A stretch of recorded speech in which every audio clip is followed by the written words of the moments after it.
Excuse me. Hey, good evening. Welcome everybody to another Blether episode. We have got a great guest tonight. We're going to be talking lots of stuff about whiskey, about distilleries, independent bottling might come up, podcasts, and then who knows what else. If you're a fellow watcher, or if you've watched us before, you'll have as much clue as we do about what's going to be talked about tonight, because we don't know pretty much straight as it is. Good evening, Dave is watching on YouTube. He has a Glendronach Batch 12 and a slab of Christmas cake as well. That Christmas cake has lasted me a long time. It has lasted a long time. Jeez, oh. Well done. That must be a fair Christmas cake. How big was that cake? Because he's still munching on it in February, almost March. That's a pretty big bit of cake. A 3-tiered Christmas cake, maybe. That's awesome. Sounds they're called wedding cakes. It's practically the same bloody thing, isn't it? It's a fruitcake. Like, what is the actual difference? Yeah. Well, there you go. That sounds like a good combination. You have to save a lot of money on cakes by just getting married on Christmas Day, couldn't you? You could. Yeah, you could save a lot of money by doing it on Christmas Day. Like, because you don't nobody would come because they're all celebrating Christmas. So you have to pay for guests or anything. Brilliant idea. Yeah, no, that's a good point. Anyway, cakes. We're not here to talk cakes. We're here to talk whiskey. So, Kat, what's in your glass? Well, I went to No, I didn't. I went to Fettercairn on Sunday. I was like, where was I? So I took home a bottle of Fettercairn. I keep calling it Glencairn. It's not. I know. That's where I'm coming from. It's Glencairn's glass. Fettercairn. But I've spilled like half of it on the floor when I was getting ready tonight. So I was like, look how much I've spilled. It's all spilled. I'm gutted. And I absolutely stink. I've got a rotten cold, but all I can smell is just whiskey. I mean, I've been covered in worse things, so it's not that.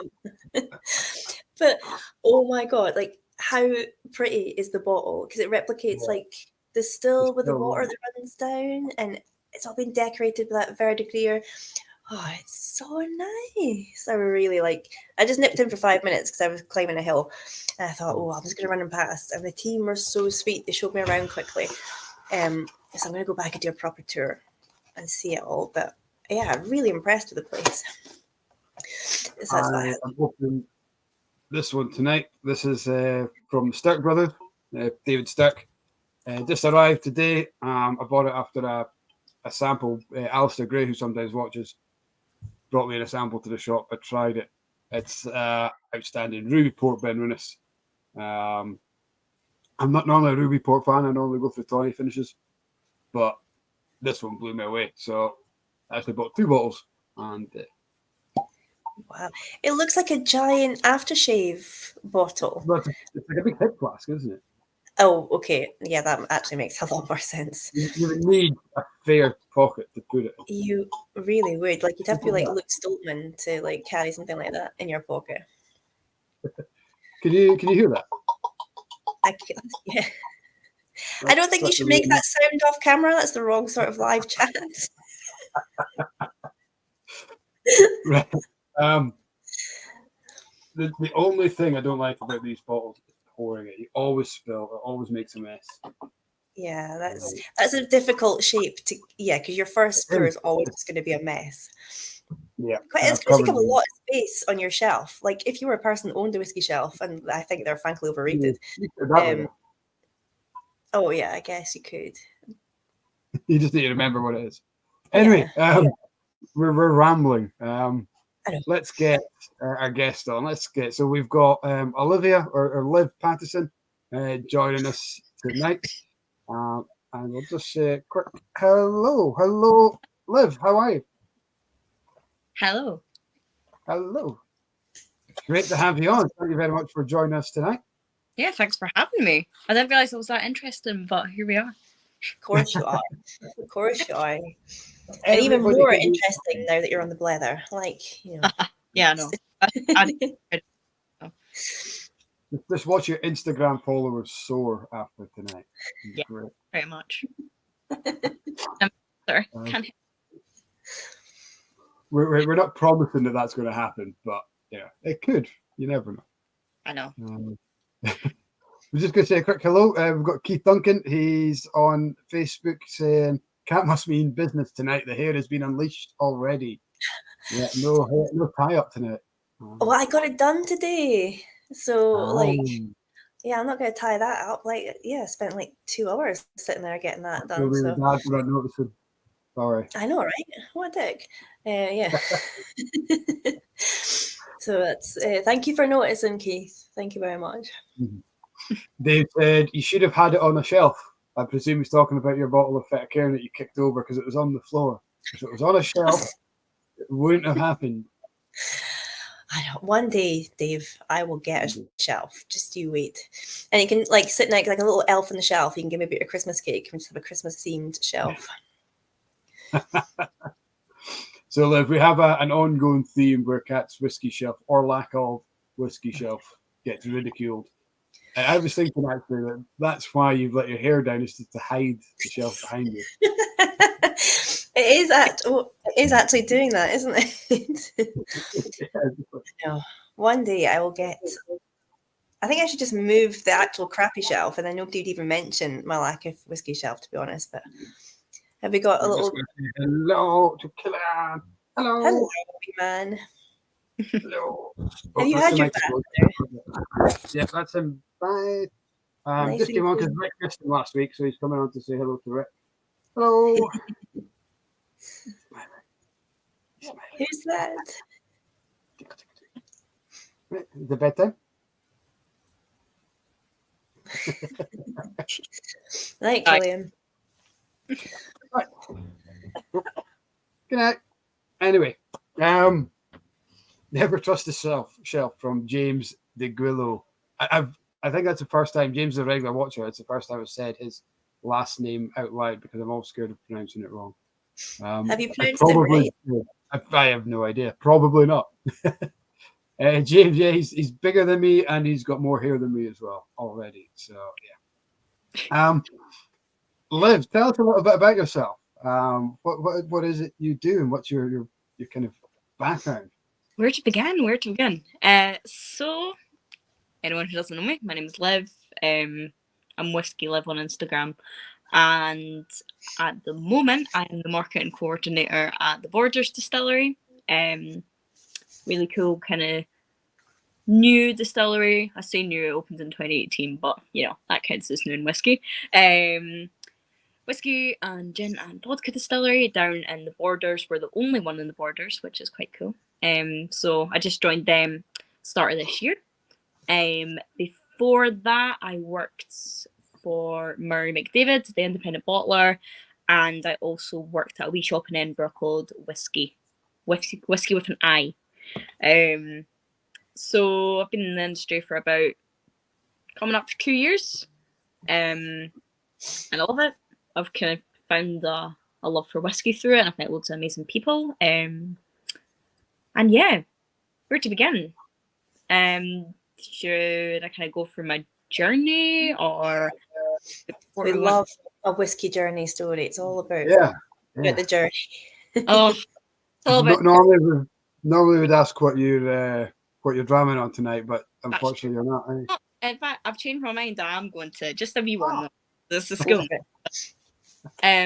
So I go on and on and on and on and on about this whiskey, but it's one that I just keep coming back to because it's just delish. And I think the price point's okay for it, and kind of classic, can't go wrong, nice and sweet. I've got a massive sweet tooth, so it's right up my street. Is the Balvenie Caribbean rum cask. Oh, nice. Okay. I go on and on and on and on and on about this whiskey, but I keep coming back. I love it. So yeah, that's what I've got. In a Lochley glass, which is an absolute sin, but not at all. Shading. I've got it's faded now, but that was a Little Brown Dog glass. Oh, your little dogs have washed off. I know. I'm the only coordinated.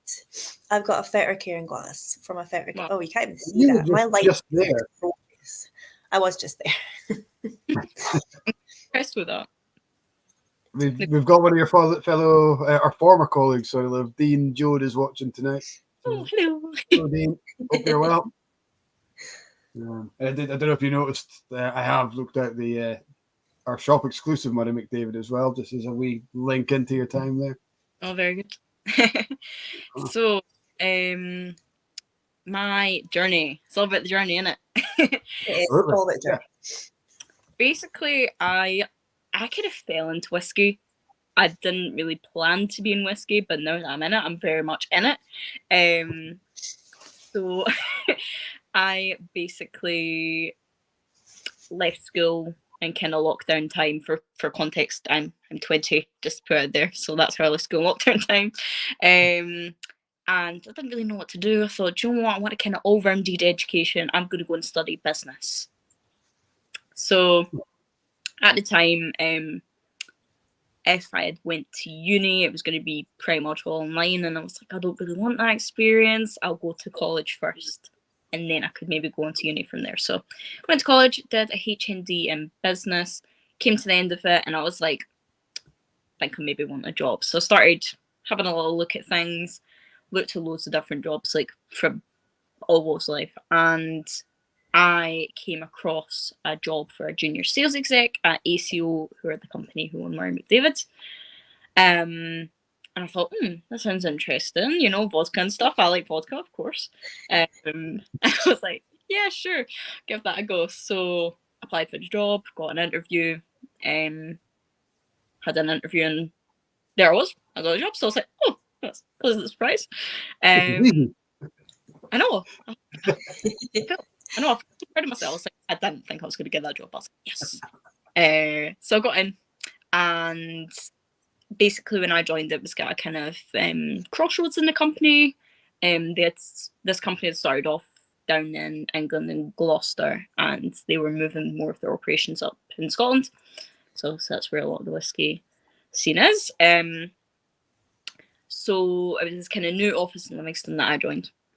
And I came in as junior sales exec. Now, when I came in to do that, I didn't really have like a role defined. I was more kind of watching people and also picking up loads of odd jobs because I was kind of the office juniors would like do this, do that. So I was like, okay, which was great because I was learning lots of different things. Like one minute I'd be helping someone wrap a pallet in the warehouse, and then the next I'd be on a sales call. So like it was kind of best of both worlds. But one thing they needed to look after was their social media and kind of marketing side of things because their social media person had just left. And she had been remote anyway, so nobody had really seen much of her. So they were like, right, you know the Instagram. Why do you give that a go? So I was like, yeah, sure. And I kind of just grew on from like from there, and then I became the marketing assistant. So as part of that role, I was really just I did a lot of social media, pretty much engaging with lots of consumers at shows and stuff as well. So that was a great fun time doing that. I really love speaking to people about whiskey. And I also started up a wee club called the McDavid Whiskey Club on Facebook. Well, I say started up, revived it. I hadn't been posted on for a couple of years, and then I've kind of got back up there. So yeah, I was there for a year and a half, learned lots, but I just felt it was my time to go. Because I was like, right, I feel like I've now grown this love and interest in whiskey. I want to go and learn more about whiskey and do it in a different place. Great thing about working for indie bottlers, the stock that they've got is just incredible. Like the amazing stuff. So I got to try so many different whiskies, as Dean that's watching will know. It's a who's who of whiskey casks in Colburn, isn't it? They've got. I don't think there's a distillery they don't have something of. Yeah, they've got loads of stuff. It's really cool. Really, really cool warehouse, and it was cool that was like the first warehouse or first whiskey related place I ever went to as well, Colburn. So it's got kind of special place in my heart, that part of the world. And yeah, just incredible whiskey. Like hats off to Dean and the team there. It's incredible. But the first whiskey that I fell in love with was probably a David whiskey. It was a 11-year-old Glengarry finished in a Tokai cask. Don't know I if you remember that one. Yeah, Wait. Cat's got one. Yeah. Go back to your shelf, Cat. If you No, it's on the floor. Let me just head down to the cellar. Graham Fraser, who's watching, has visited the Borders Distillery 3 or 4 times. Keep asking when the single malt will be released, but it seems a wee bit off. There we go. Ooh. Yay! It's the Glen. Is it? It's Glengarry. There we go. Yeah, that was the first one I tried, and I was like, this whiskey stuff could actually be quite good. So I kind of just grew my love from there. Tried loads of different things. Dean was very helpful to me in learning a lot about whiskey, because obviously he's the kind of, if you don't know, he's like the whiskey guy behind McDavid mostly. Well, one of the guys. The best title. I can't remember. Is it like the Master of Taste Creation or something like He's that? the head of whiskey creations. Quite a good title. Do you not think it's quite like a Hogwarts title though? If Hogwarts did whiskey, like that would be like a sort of a teacher's name. Like I would, yeah. Potions Master or something like that. Yeah. It is an awesome name. It is a pretty awesome title. But yeah, he taught me a lot about whiskey, and yeah, I just felt like I've kind of learned all I can learn from this job. I don't know what people call it, like the 2-year itch. Sometimes people call it. You get to a certain point about a job and you're just like, I feel like I've learned a lot, but I want to. No, that's really brave though, because a lot of people be like, yeah, I feel safe. This is happy. I can learn a lot. I'm just gonna it's a very brave move to just accept I think I've kind of reached the level that I want to get here. I'm going to move on to the next thing. Yeah. I just felt that I could learn a lot more somewhere else, because I'd been there in a lot of changes in the company and stuff, and that was cool, but also I was like, I feel like I've gave my contribution, so let me just. Good for you. Okay.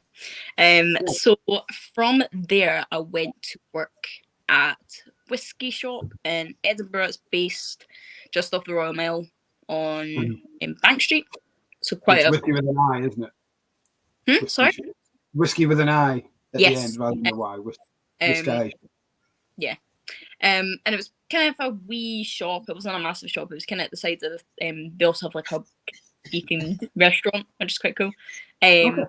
What I was doing there was hosting tastings, which I greatly enjoyed. I got to meet people from all different walks of life, people from all over the world, many Americans, you can imagine, during kind of fringe season and that. It was lots of Americans, but they were lovely. Always loved listening to you, and just people from all over. And it was great to actually speak to them about whiskey and get to speak about different whiskies and not just a one brand. You know what I mean? And there was kind of a bit of flexibility on what I could choose to put on my tastings and that sort of thing as well. So I got to try loads of different whiskies, which was great. And while I was in that job, I was thinking, right, this is a good job for now. I'm loving learning about whiskies and stuff, but I love marketing. I feel like that's my kind of my thing. It's my niche. That's where I need to be. So I was kind of keeping an eye out. Wasn't so much actively searching for a job, but just keeping an eye out for opportunities. And job came up at the Borders, and I was like, ooh, this could be up my street. So applied for it, had a few interviews, and then here we are now. I'm 2 months in, just about 2 months. And I'm absolutely loving it. The team are lovely.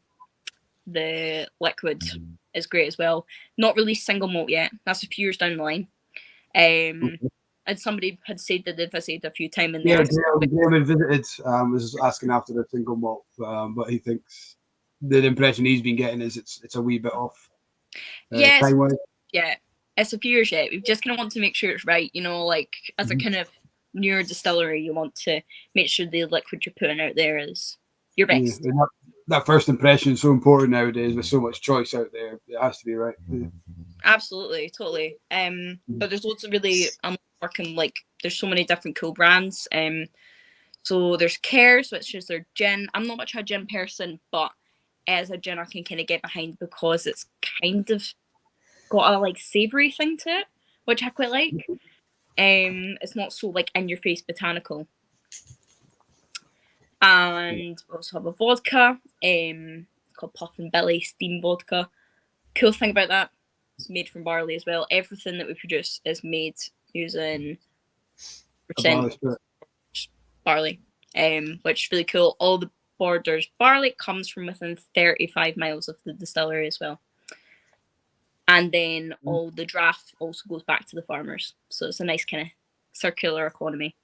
We've got a cool initiative called the Growers and Distillers that basically connects the distillers to the farmers.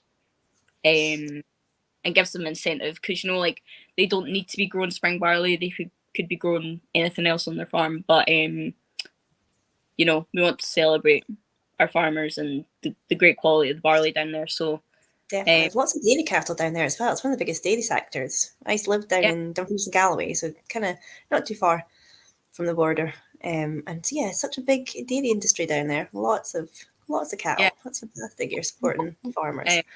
Farming down there, so it's kind of like, why is there not a whiskey distillery down there? So obviously that's what it took advantage of. But it's an awesome distillery. The distillers actually take you around on the tour. Oh, really? Okay, that's cool. Not got any tour guides or anything. It is just the people who work there every day who take you around. So you kind of get, it's a good one for whiskey geeks, I'd say, because you really not diminishing from the top quality tour guides out there who obviously know their stuff as well. Of course. Sorry, I didn't mean to sound like that, but like the are every day. So like they're very like, I don't know I'm not taking away from the knowledge of tour guides, just putting a disclaimer out there. Tour guides are very no, sorry, I'm just taking the piss, don't worry.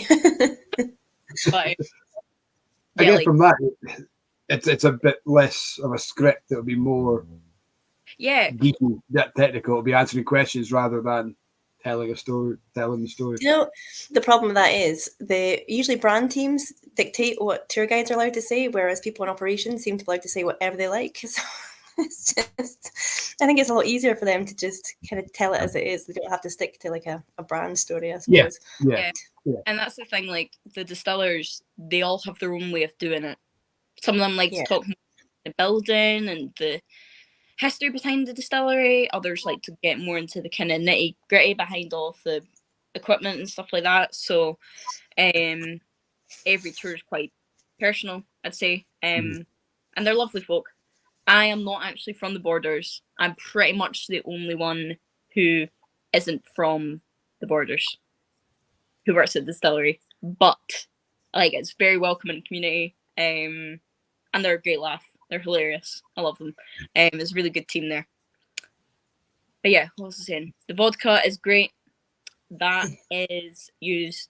It's quite an unusual vodka since it is made using the barley. You don't often find that with vodka, so it's quite it's very smooth, creamy. It's been filtered through charcoal, so that gives it that kind of taste as well. That's Puffin Billy. We've also got our whiskey blends. I've got one here. Here's one I made earlier. It's the latest release from the workshop series. It's the long and short. Awesome bottle. I know. I love the branding. Like, it's just so great to watch. It reminds me of like in cowboy films when they slide the bottle of whiskey across the counter. Like, it has like that kind of retro kind of saloon Wild West kind of thing. You know? Yeah, but that's not a bad thing. I like it. Yeah, it's totally cool. And all our branding is pretty much black and white, which absolutely suits me. The uniform's awesome. Literally all I wear is black and white, so it's perfect. Absolutely perfect. Easy to get dressed for the morning. You just know what you're going to wear because it's the same colours. It all matches. I think that was a kind of requirement when I was getting my interviews and stuff, because literally all of us who work in the office, we pretty much all wear docs. Pretty much all wear like leopard print or some sort of like funky patterns, and all also wear black quite a lot as well. So we're all quite compatible in the fashion department. But yeah, so there's one before this. It's part of the workshop series. So basically, the workshop series is about kind of experiment and finding out what works and what doesn't up to the single malt. So starts off with the New Make Spirit, which is workshop series 0. The New Make Spirit is the foundation of everything that we do. It just won the best New Make Spirit in Scotland at the World Whiskies Awards, which is quite cool. And it is awesome. It's great. It's really nice and smooth and sweet, and it got a kind of tropical note to it. Obviously, it's still got that kind of fiery thing that you get from the Make Spirit. That's to be expected. But it's very nice and smooth and sweet, and I love that. I got my sweet tooth stuff. That absolutely suits me. Then the first baby was Borders Malt and Rye. Kind of does what it says on the tin. It is malt and it is rye. Now, that was all produced at the distillery. So we made all the malt whiskey and we also made rye whiskey. What we learned from that is rye whiskey is very difficult to make. It's very sticky. It requires like different equipment and stuff from the malt. So yeah, that was a good experiment. Possibly not to be done again. Where was your rye coming from? Was it locally grown? Yeah, all local as well. All awesome. From the Borders, which is cool. And yeah, it's, I would say Borders Malt and Rye is just very nice and sweet as well. We've kind of got, each blend is something different, like playing with different aspects, but it's still got the kind of stellar character of being quite sweet and kind of tropical, and I'd say very typically lowland. You know, so after Borders Malt and Rye, this year we brought it. Not this year. Last year, I'm thinking it's 2023. Last year, we brought out the long and short of it, which is the one I'm holding here. The long and short of it. Story behind that. There's a few different stories behind the name. So firstly, it's called the long and short of it because with this one they experimented with fermentation times. So they did very short fermentation times, about 55 hours, and then very long ones of 150 hours. Right. Combined the two together with a splash of grain, and voila, that's the long and short of it. Awesome. So it's quite cool in the sense that it's got kind of like long-lasting flavors. So that's another reason behind it. Kind of long-lasting notes. It's got kind of like caramel, buttery, almost kind of banana thing going on throughout it, but it's got like short bursts of like freshness that kind of come from the shorter fermentation times. So it's got kind of bursts of like, to me, it's kind of like green apple, kind of citrusy note, which is something I won't complain about if I find in a whiskey. Other reason behind the name is that the long and short of it is enjoy it how you want. We're not about telling people how to enjoy their whiskey. If you want to drink it neat, if you want to drink it in a cocktail, if you want to drink it stand on your head, whatever you want to do, you do it. If you've got the hiccups, then it's ideal. Yeah, exactly. So yeah, it's just like about enjoying it how you want, and I love that because like I'm personally not about telling people how to enjoy it. Sometimes like that peeves me off when people are like, "Oh, you shouldn't put water in that. You shouldn't ever mix that with anything." I'm like, I bought it to enjoy it my way. So I think in Scotland we're the worst for that. We're the worst for that kind of snobby towards how other people should drink their whiskey. And you go to a bar and you order a dram, if you want to put a splash of ginger or Coke or whatever, the reaction from some of the guys, the punters, not so much the industry, but the punters, can be quite aggressive, to say the least. No, like personally, like if I'm gonna sit and drink whiskey in the house and not, if I'm trying a whiskey for the first time, then I will have it neat, just so I can get the kind of full. I think that's important, and also maybe with a splash of water because obviously it opens up a lot.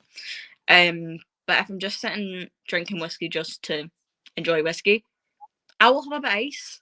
Like that's just the way I like it. If I was out having a whiskey, again, one that I had probably tried before and I was used to, I would have ice. It's just how I like it. And also I love cocktails as well. Big fan of cocktail. All spirits apart from tequila. I can't do tequila. All right. I don't like the kind of agave. So yeah, tequila's not my jam, but I love rum. I actually went to a tasting the other week that was by Dramore. Oh, we Kenny. Yeah. Oh, Oh, Kat's gone. oh, You mentioned not liking tequila, and she was like, "No, I'm out. I love tequila. We need to Nah. do some shots now." Yeah. Yeah, was that good, Kenny? Your Dramore tasting? yeah, so it was a rum tasting, which Yeah. was because I haven't actually tried much rum. Like I've kind of just, this sounds so bad, but when I thought of rum, I just kind of thought, right, Malibu. So, like, obviously I knew a wee bit about rum from working at Murray McDavid because we had like different rum casks. So I was like, cool, but I hadn't explored rum that much. But it was awesome to see like differences in the rum. Like tried rums from all over, some from Jamaica, some from Cuba, some from Fiji, which I wasn't mad about. Yeah, they're very interesting. Not for me. They're very. I can't explain it. Like my notes from it are actually like concerning.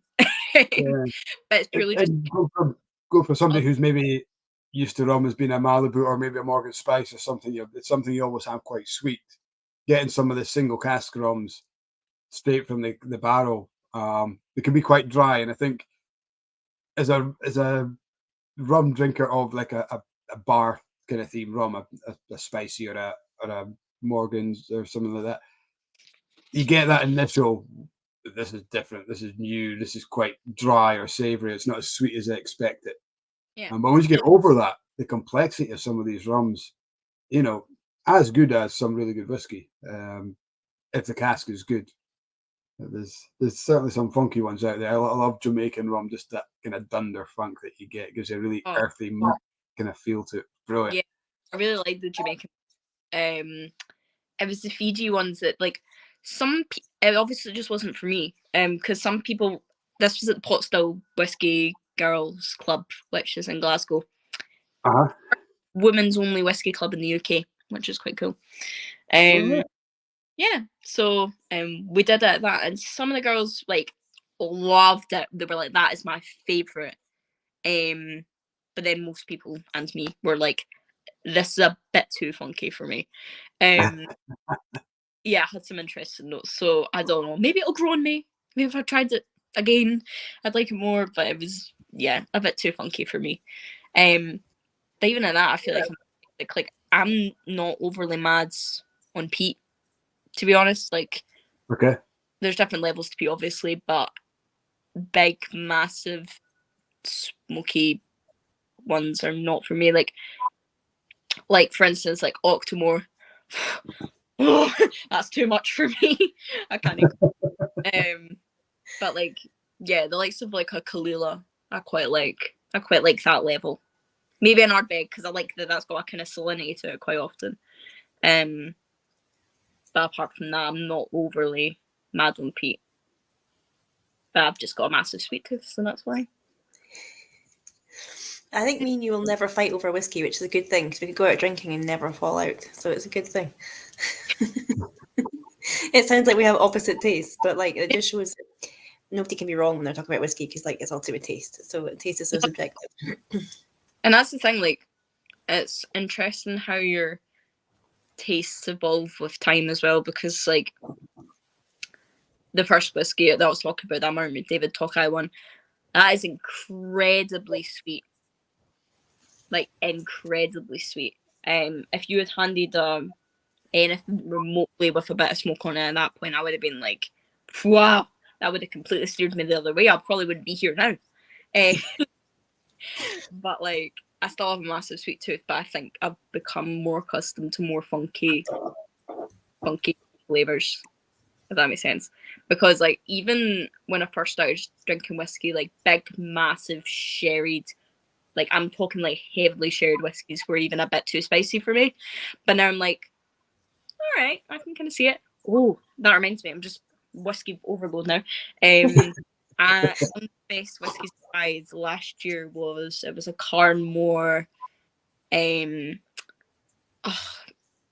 was Whitlaw, which is Highland Park, and it was in the Oloroso. The Oloroso stuff. Yeah, it was 10 years old, but the colour of it, oh my. Yeah, yeah, it was like that, wasn't it? If I remember right. Absolutely. Yeah. Alistair, sorry, just jump in. Alistair, if you're still watching, I did go ahead and buy the bottle from that sample that you gave me. So thank you for the push towards that stunning dram. That's what I'm drinking tonight. Yeah. I think Dean's asked you to. He said, "Don't forget the Girvan." As Oh, well. the Girvan, right? There's just the Girvan. So I don't even think I've got the Girvan like right here, right now. Let me check. I don't think I do. Just head down into your whiskey cellar. See, it's not just me that stores booze on the floor. Look at that, guys. Liv obviously has booze on the floor. I have booze on a wee, like, I don't know, like, do you get those IKEA little square units? Oh yeah. The only booze you have on the floor are little gin samples, experimental gins. So they're on my floor at the moment. All my whiskey it's off the floor in case I kick it over, because these things happen. Bloody does happen. Yeah. I mean, my whiskey's pretty much split between this little unit thing and my various drinks cabinet, which is downstairs. But yeah, the Girvan, there's a bit of story behind the Girvan. So basically, this McDavid Girvan is great. I got it as a leaving gift. Wait, I didn't. I think they gave me a North British. I don't think it was Girvan. Anyway, Girvan. Their story was one time me and a former colleague, Dan, who might be watching. Yeah, love Dan. He's a great guy. We were working at Whisky Festival with McDavid, and Dean was there as well. That's how we say it. So this was at Edinburgh National Whisky Festival, which was like, it would have been at the end of 2022. Mm-hmm. And there's a woman who, her name's Kirsty, and she kept coming around and being like, can I try that Girvan? Can I try that Girvan? Can I try that Girvan? Like again and again and again. I was just like she wasn't over limits or anything. So I was like, okay, you can have another wee one. I'm not meant to. Okay. So yeah, Kirsty was just Girvan women. Now then, me and Dan went to another festival, and she came up to me and I was like, "You're wanting Girvan?" And she was like, "How did you know? How did you?" I was like, "You love Girvan. I saw you before." So yeah, gave her Girvan again, and then I feel like I didn't see her at something else. But then I was at the Edinburgh Whisky Festival, which was at Murrayfield in October, and she didn't know that I'd left McDavid, and she came up to the McDavid stand and was like, "Where's Liv? What's going on?"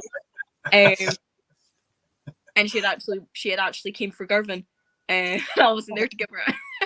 But she brought me a wee present. I was like, "Oh, bless her." She gave me some apples because she was like, "You keep remembering me and giving me Girvan." So that was the story about the Girvan. It was just kind of sweet story about a woman who loved her.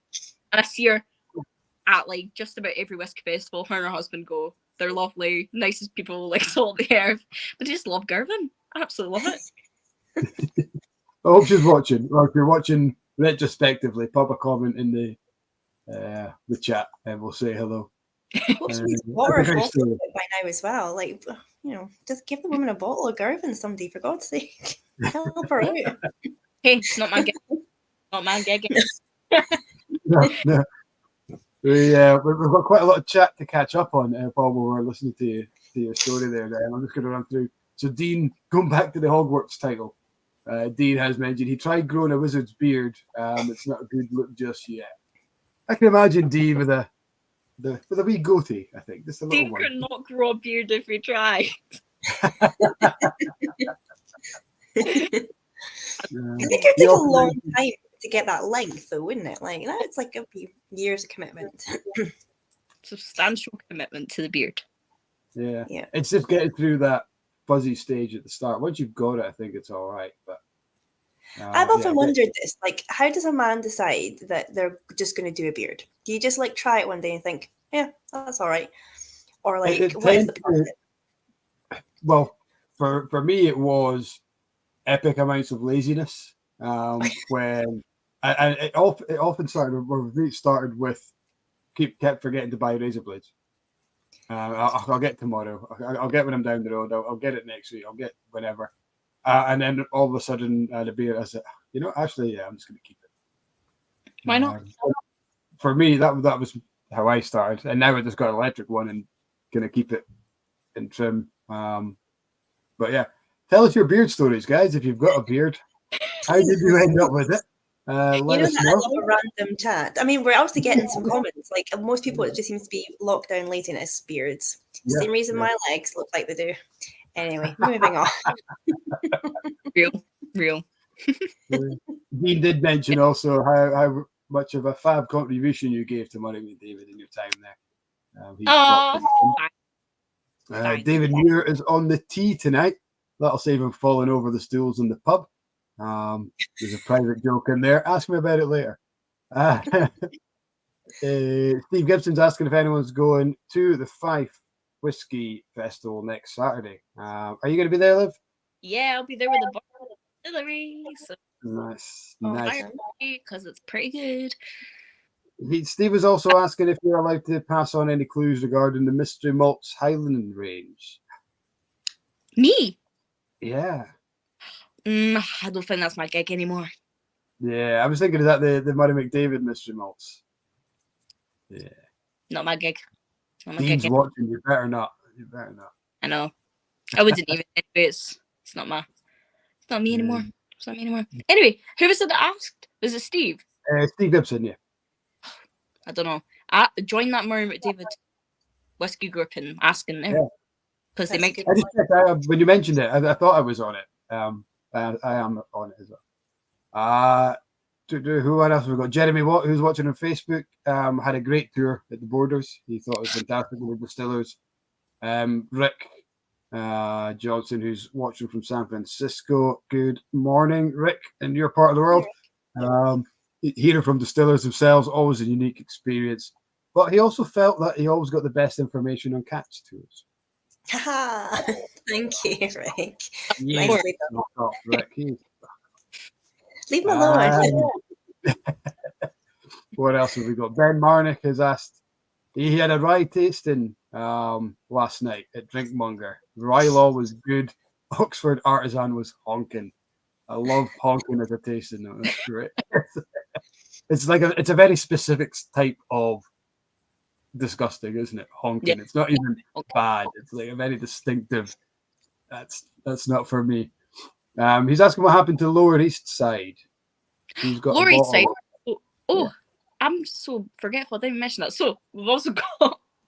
We've also got Lower East Side and Clan Fraser. They are two blends that we came out with in the kind of early days of the distillery. Now, they are our recipe. However, we didn't produce the whiskey for them because we didn't have whiskey yet when they came out.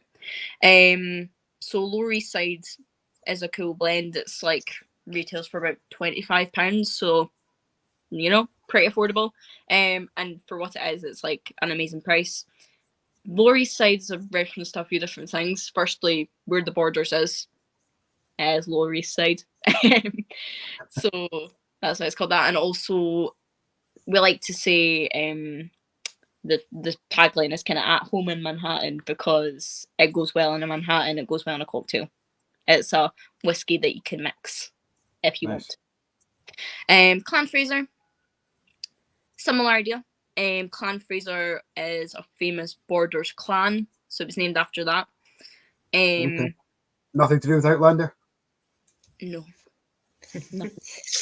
You won't convince Americans that. They'll just buy it in the hope that it is something to do. Border. Clan Fraser's a little bit more. I think Clan Fraser's about £33, if I remember correctly. But again, great blend for the money.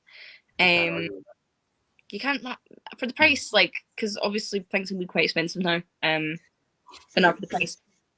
And all the workshop series as well. The long and short of Borders Malt and Rye, they're about £40. Right. And they're our first whiskies. And again, for something, that's not a huge amount of money for something that people will be willing to maybe part cash with and for an experiment for something. I'm not sure if I like it. £40.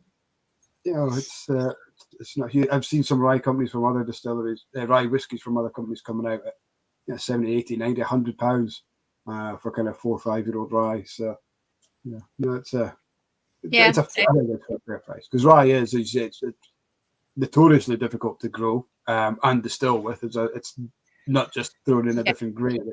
It's a completely different process. So. It's a completely different taste as well. If you want to try it for the first time, like you don't want to spend a lot of money trying it for the first time either. Like, it's one of those things. It's very different from. I mean, that's why we're doing malt, because the rye and the experiment in the Borders malt and rye, it was very difficult to work with. So that's why we do malt. Yeah. So can people buy it like from the distillery and have it shipped to them, or do they have to come and visit you guys to get hold of it? No. You can buy it from the distillery's website. It's literally just thebordersdistillery.com. If anyone likes gin as well, there's a wee offer on the gin now coming up to Mother's Day. You can get a wee bar of chocolate with it if you want. I love if you get a wee bar. Like, that'd be cool, just getting a wee bar delivered with your gin. That'd be awesome. Little bar. Yeah. A bar, like, you can build up whatever you want to do. No cupboards though for cat. Sorry. No. Damn it! I was getting excited, thinking, "Oh, sign me up." Order a couple of bottles of gin, get a new shelf. Seems like a good deal. Yeah, I'm in. But yeah, I'm like, as I said, I'm only like 2 months in, so I'm still pretty new, like I'm getting. You've only been in the industry for, what would you say, about 2.5 years. Like, you've had like such a broad spectrum of 2 years. 2 years. Just 2 years. I know. So you've covered such a broad spectrum from, like, as you said, your first job doing everything from helping packing crates or pallets to social media posts, and then you've kind of gone right through almost the whole industry. It must be so interesting for you to just have such a range of experiences early into your career. Totally. Like, I've learned so much. And like, as well, like, I've had some hard lessons as well. Like, yeah, of course. Lessons, everything. It's like great. But also, like, I think for me at this point, it's about, like, I don't know, like, I'm like, I don't know, that's not a bit of a down note, but as a person, sometimes I can, like, everyone gets a bit of the imposter syndrome. Yeah. You know, like, and I'm just like, sometimes I'm just like, I feel like what? Like, I can't be doing well. Like, this ain't me. But yeah, like, I feel like I'm on a kind of journey of learning to actually believe in myself a bit. Well, the first thing you said was, I didn't think I was interesting enough to, speak on the Blether, but like, you've just proven in about half an hour, just how interesting your career's been. So don't doubt yourself. But that's all hard work as well. So yeah, you should totally own that shit. That comes up every week, so you've got to be able to know. Show your face.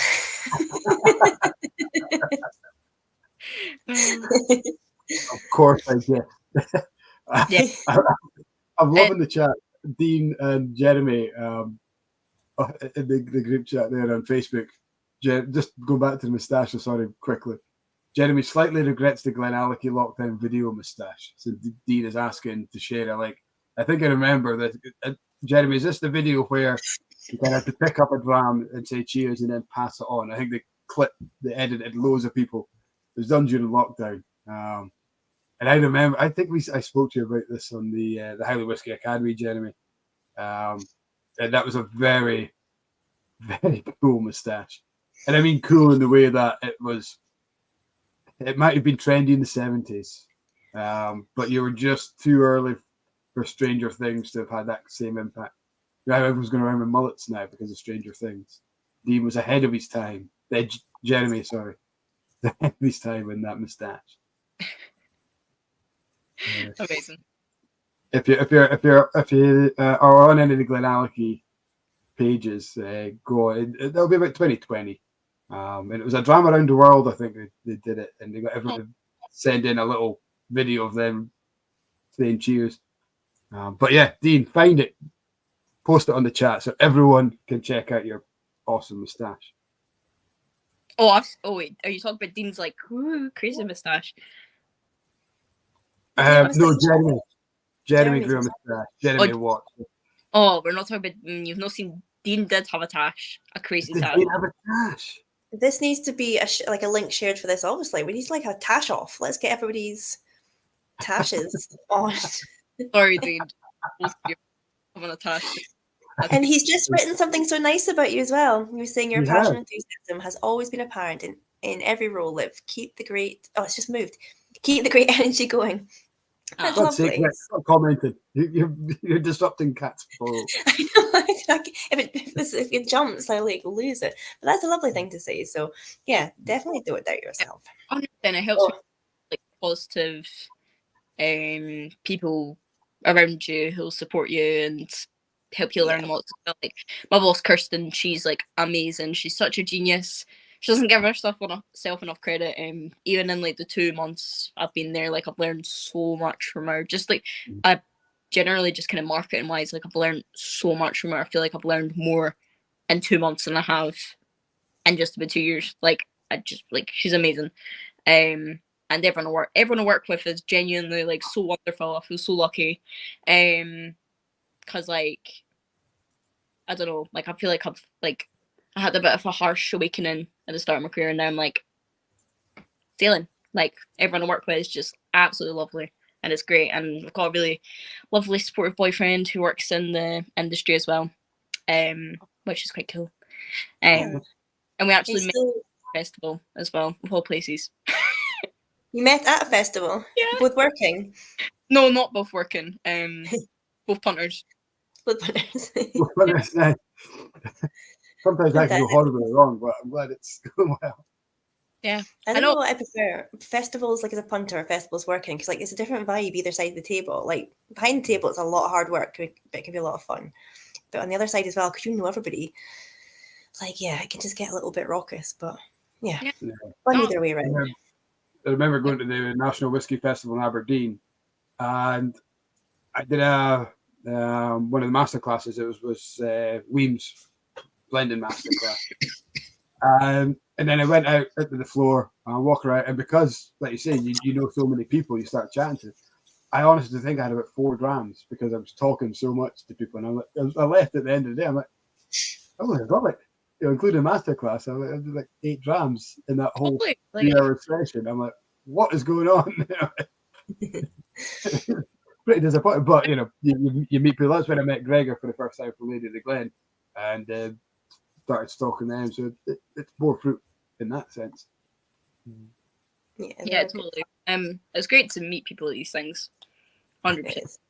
And you start to see familiar faces as well, like your Gerben lady too, and it just becomes like a fun little kind of community. It's it's good. Like, I mean, like it's just like I feel like my life is just whiskey pretty much because I work in whiskey and I actually quite like whiskey and I go to my wee whiskey club. And I'm exactly the same. Like, what do you do in your spare time? Oh, there's a distillery. I'll go there. Oh, there's a whiskey show. I'll go there. I know. First date with Marcos, we went to Portleaf Distillery. Nice. So like it's just whiskey. He works at Glengoyne at the moment. Glengoyne. Like Glengoyne, yeah. But he has an exciting thing coming up. I can't mention, but you'll see him about. Okay, that sounds exciting. So does that mean he's going to come on the Blether for us? What are you saying? Get him on the Blether. Is he going to come on the Blether for us? Or you two could do a joint Blether. You're more than welcome. Yeah, that'd be awesome. No, we keep our whiskey things separate. I've laid that out from the start. Fine, that's fine. We'll do it separate. Yeah. Like Are you still doing your podcast? I've been listening to your podcasts. No. I know. I've not done my podcast for a while. Genuinely just because I've been like I don't know, sometimes you feel like you get in from work and I'm like, I just want to chill. Yeah. It must be very time consuming, like because is there like a lot of editing and stuff that you've got to do? Like it must just be a lot of work. Yeah, it is. And it's just like I don't know, like I feel like for a while I didn't have hundreds to talk about. I was just kinda like I don't know, I lost a wee bit of inspiration, I guess. I really do need to bring it back. But it's like by the time I come in from work, I'm like, I'm whiskied out. I want to watch Netflix and scroll on TikTok. Like exactly. But yeah, I did do a wee podcast. It was called Living the Dram. which I loved. Total Love pun it. intended. Yeah, So totally. you can, for the guys that want to watch it, you can find it through most of your kind of podcast sharing. I'm such a nana. I don't know how to describe it. Podcast sharing things. Apps. Like Spotify and things like that. Yeah. I found it on the Google. No, the Samsung. I don't know what I found it on. It's on my phone. But Yeah. When you call it the Google, you know you're at a certain age, aren't you?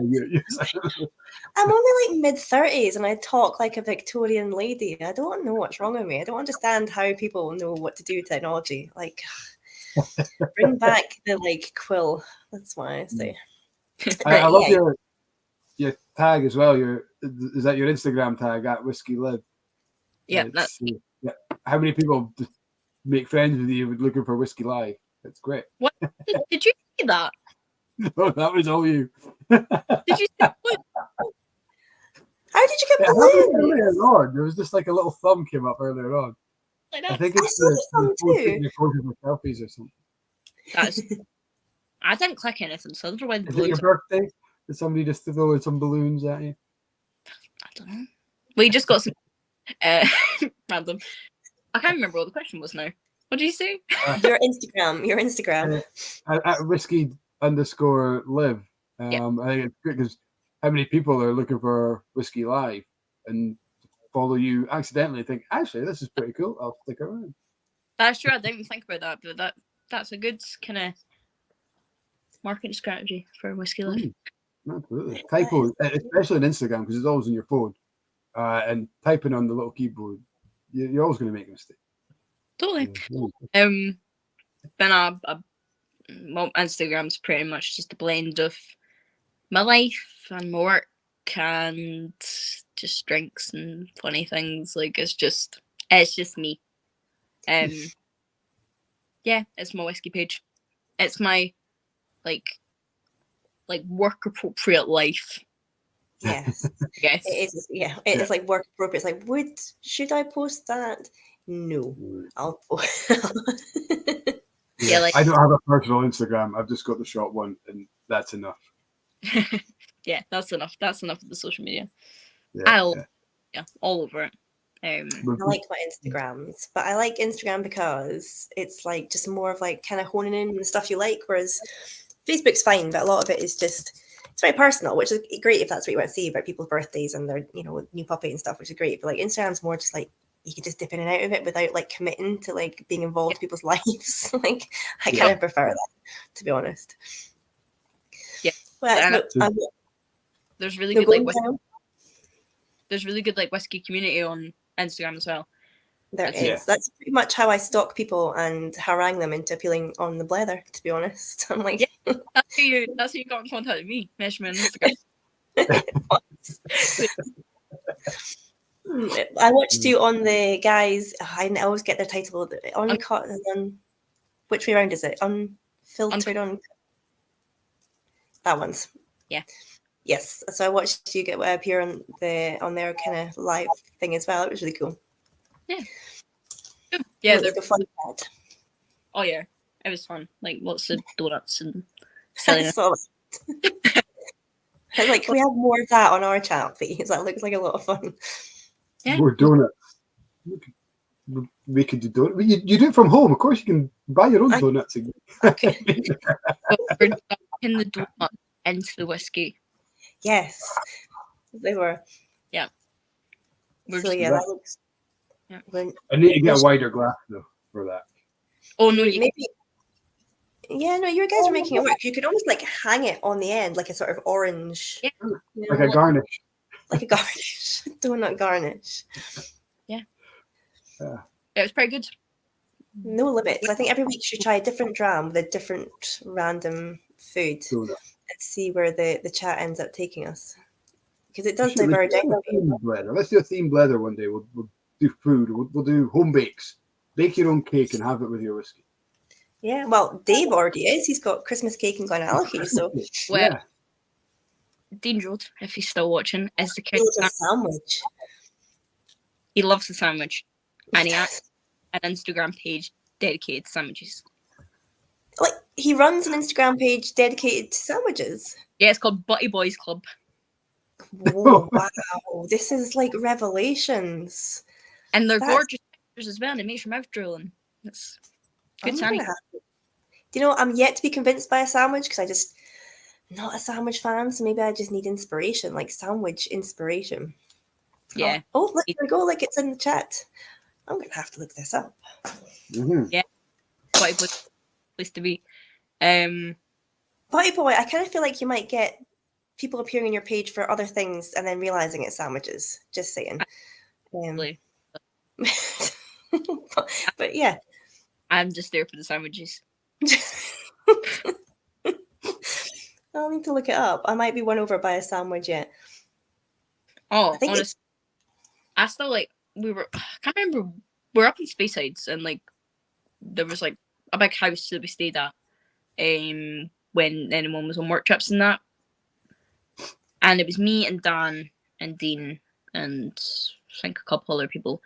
And Dean made these burgers, and I still think about it. Honestly. That sounds That's pretty amazing. awesome. It was pretty good. How good does that look? Look at that. That's What's in it? amazing. It's I couldn't get my sausage, phone to unlock, so I was like, oh, wait, hang on. sausages, bacon, eggs. So it's like a club sandwich. Yeah. 2 layers of sausages. Yeah. So I'm gluten free, so unfortunately bread doesn't come easy to me, but I could replicate most things. Holy crap, look at those sandwiches. They're massive. How do you get your face into that? It's like, wow. Without disrupting the moustache. That would be a thing, you know. Egg yolk in the tash.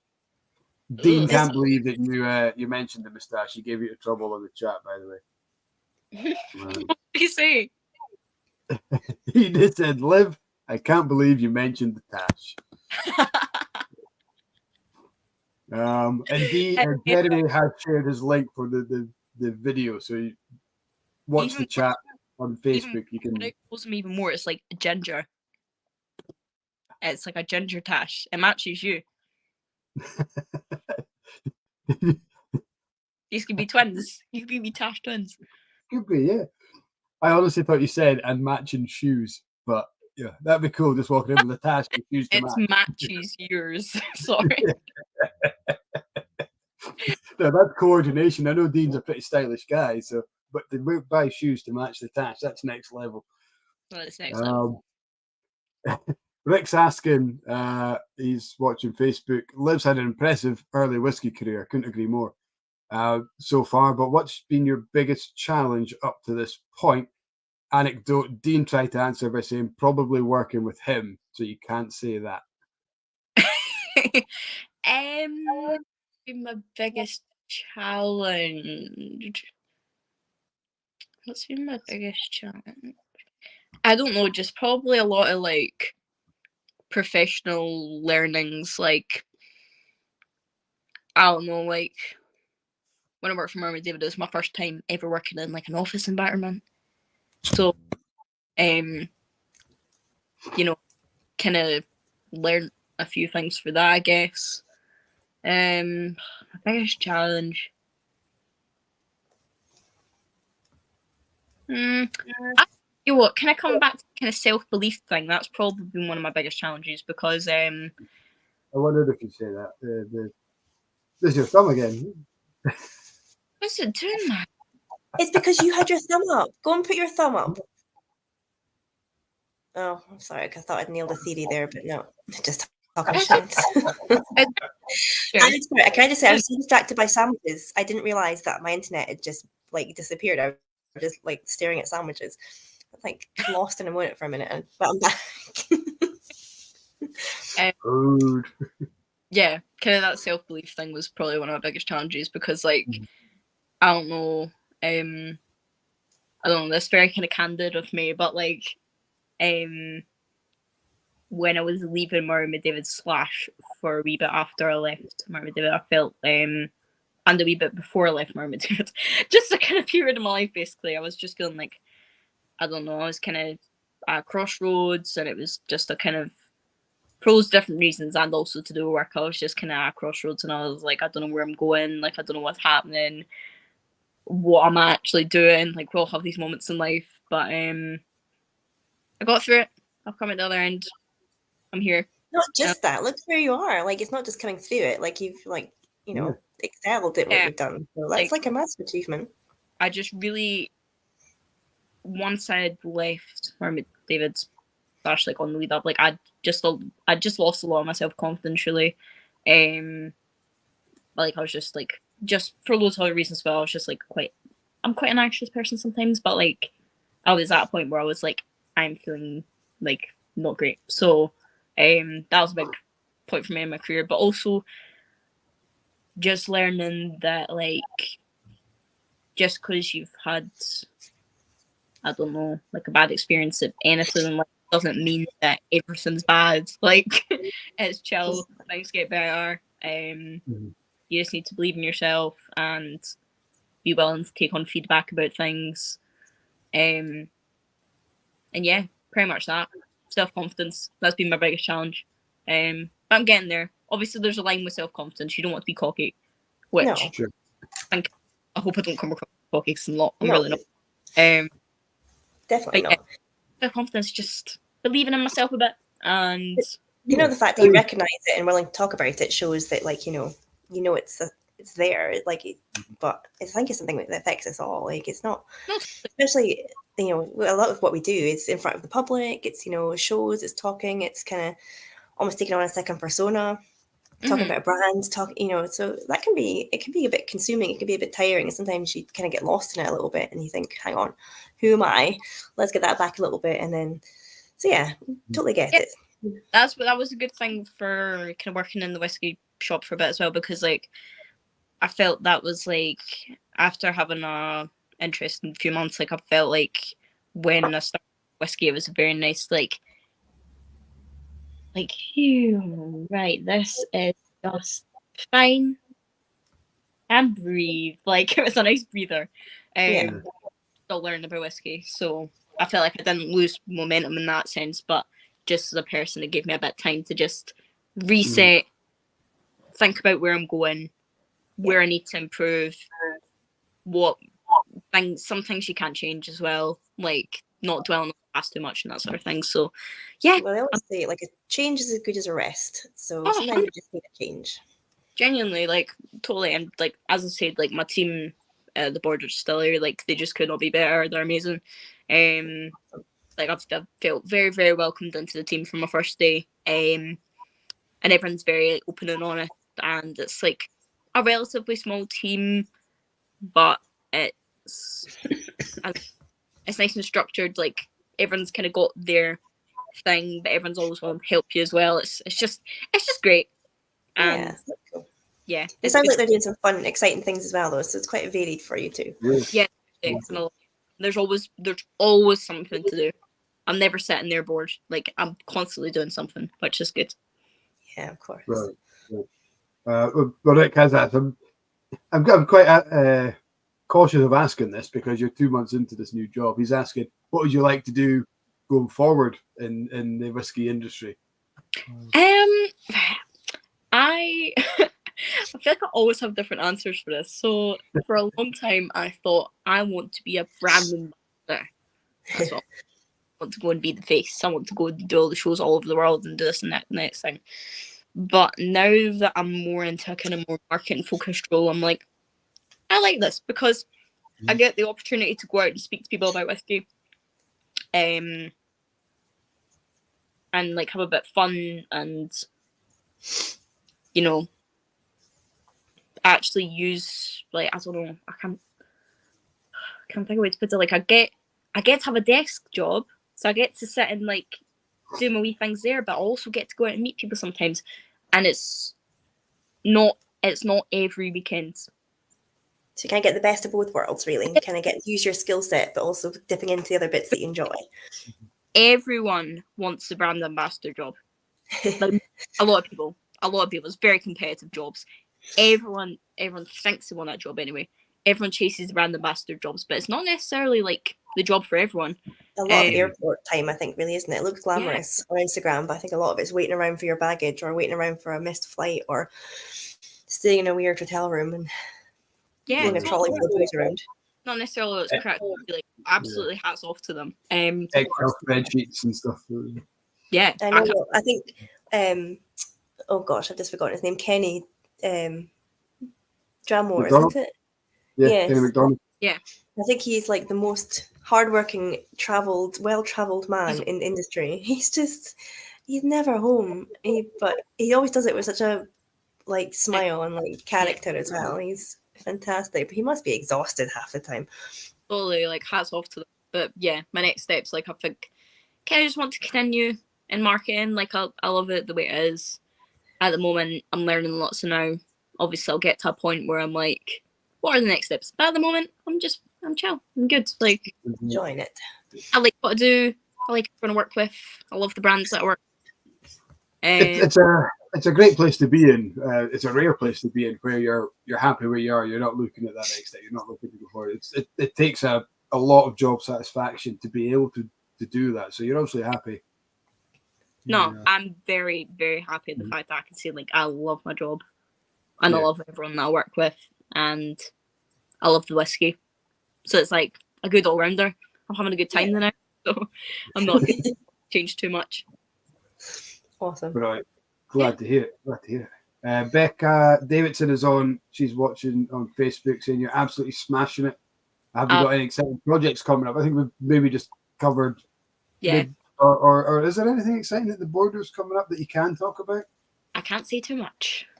So that's a yes. She's not going to talk about it. That's cool. Does that mean we can have you back on when you can reveal it then? Yeah. Sure. There we go. Nicely evaded there. Well done.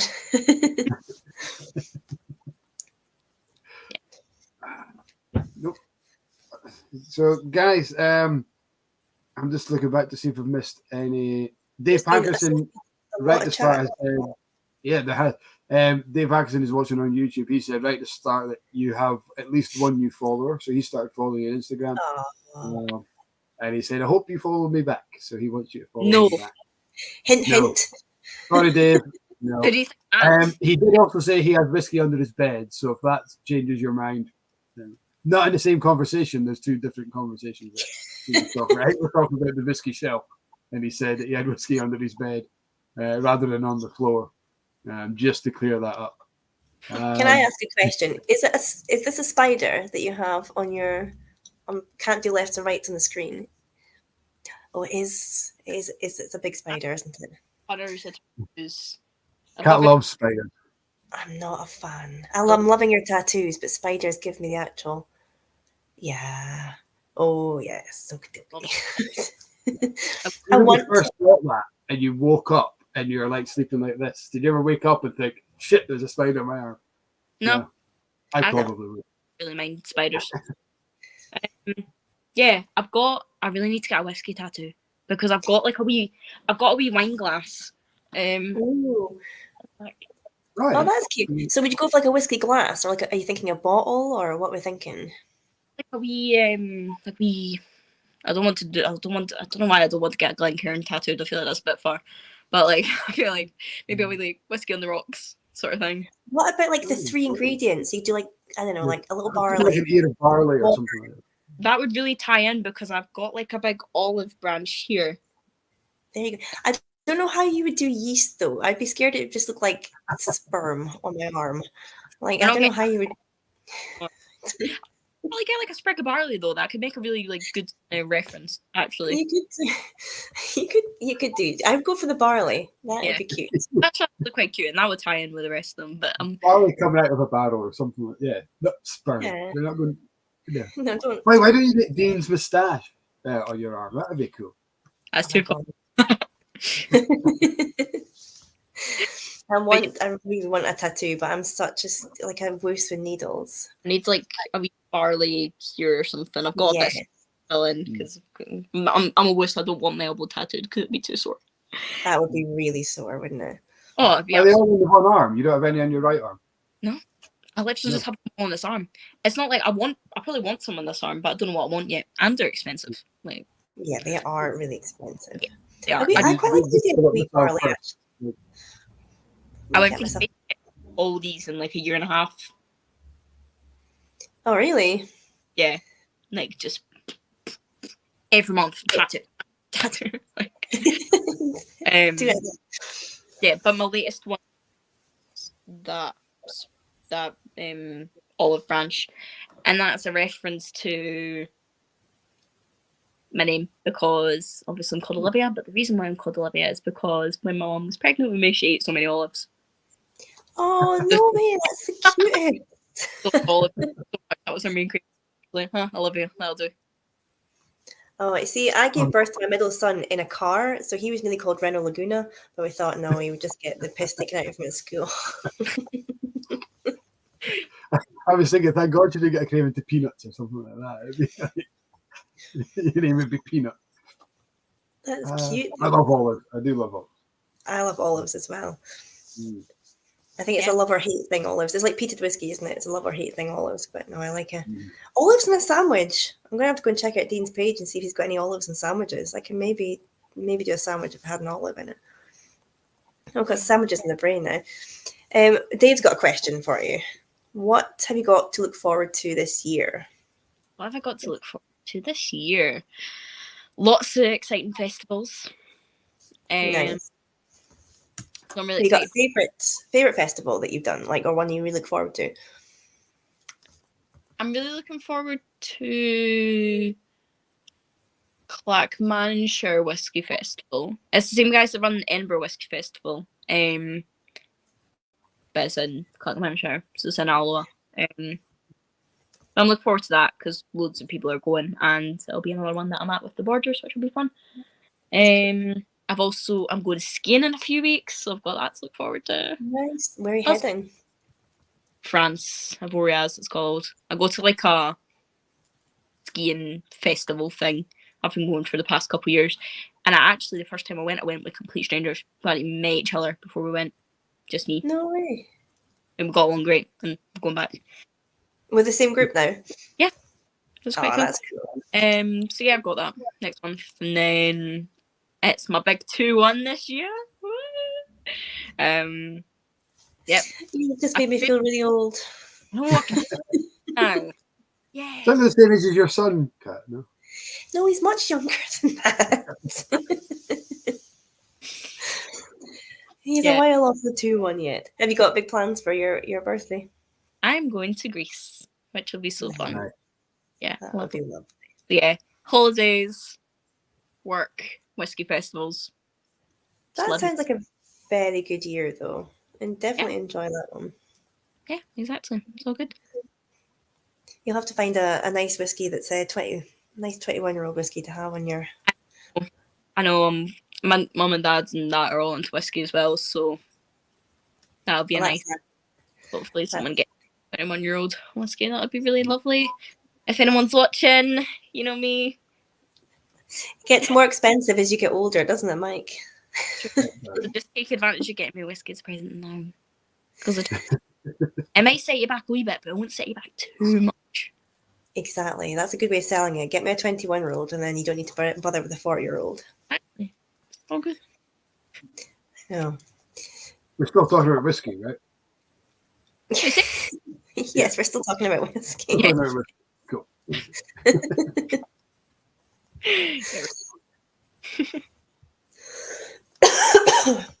Excuse me. Dave's in a row with a call. Have you ever tried deep fried olives? No. I've heard Have you, Dave? Would you I've deep had a fry deep them fried gherkin. in a batter? Yeah, I mean, like, I think it would work because they're kind of salty, aren't they? It's like, Yeah. well, you need to give it. Surely. I haven't tried it. The best olive, I don't know about you guys, the best olives I've ever had are Gordal olives. Big, thick, meaty, and they come in a chili brine. They're just... Do you remember last week we went on a tangent talking about different oatmeal-based foods, and now we're just tangent Guys, about olives. What's your experience with olives? Tell us your olive experience. They're fantastic. I love olives. You like olives, Liv?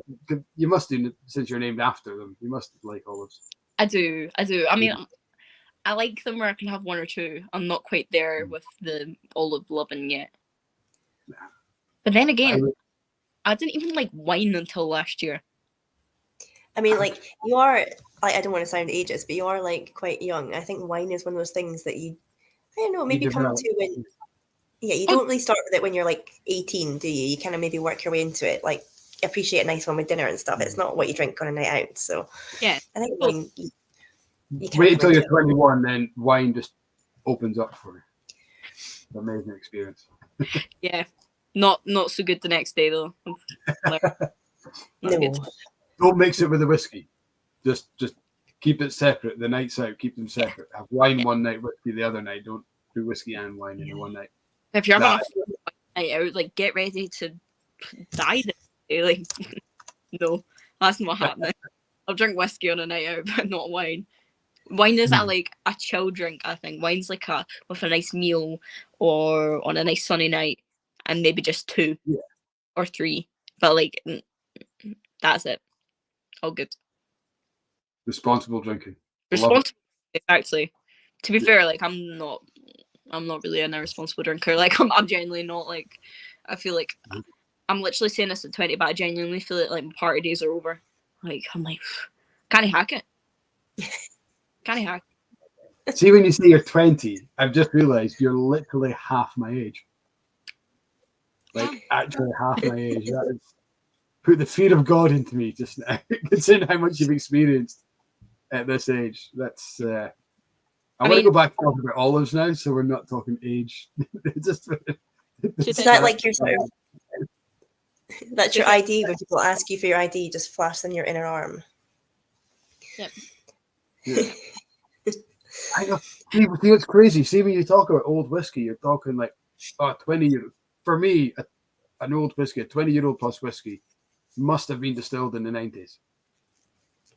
Yeah. But it's crazy. Mind-blowing. You're like, yeah. I know.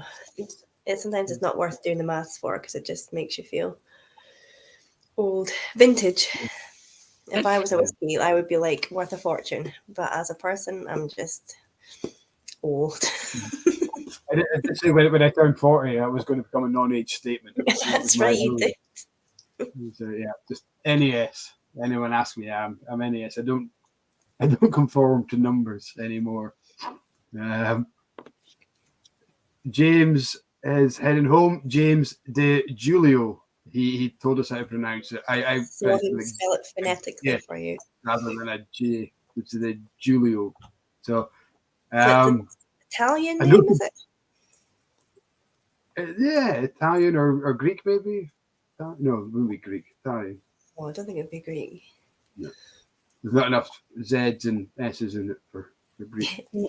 Notable age statement is what you are. I like that. Yeah, notable age statement. Jeremy says, like the whiskey sponge does. Of course, yeah. I wonder how they're getting on with the distillery. With the distillery. Yeah, I haven't heard from them in a while. What else have we got? Dave says he feels really old now.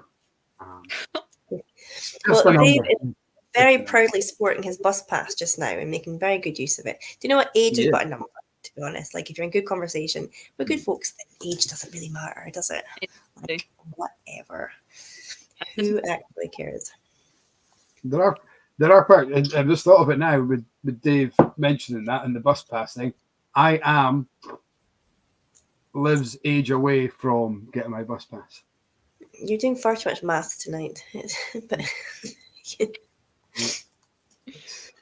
hey, well, I'm 20. I'm 20 years from 40. Yeah. So guys, thank you very much for coming along. You're a bit further away than I am. Guys, I've got like probably about 50 years to work.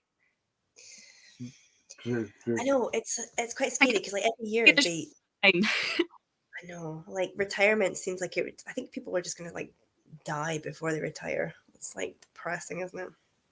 You need to win the lottery or even Dean's having a go at me now. Dean is.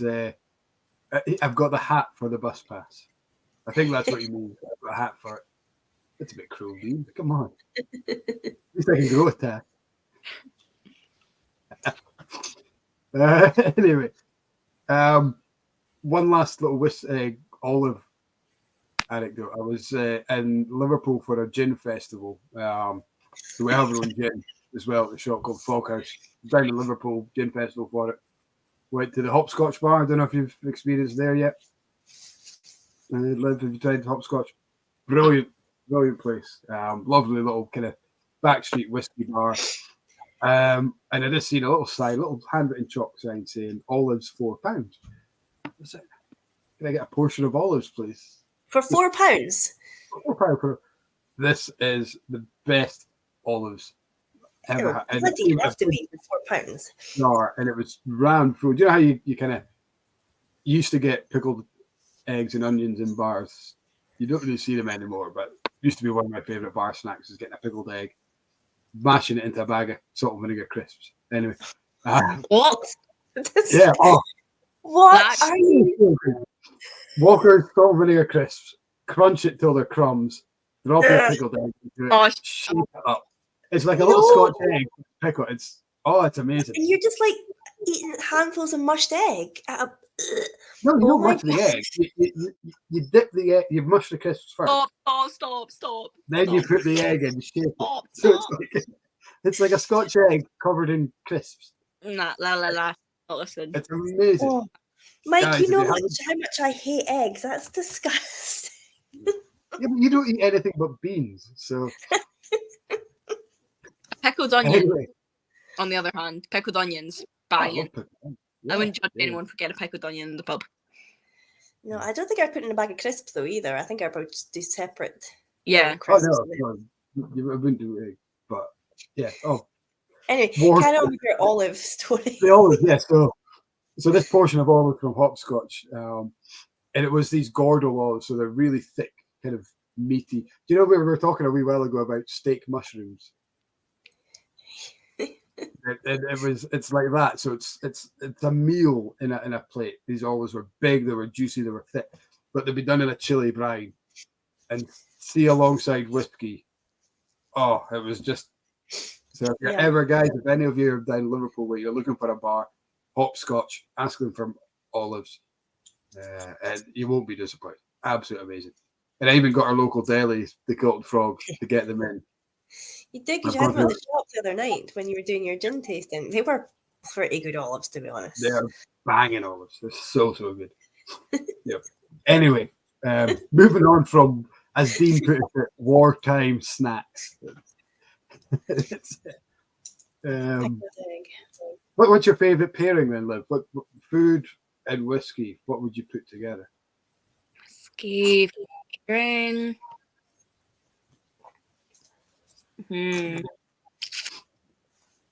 Right.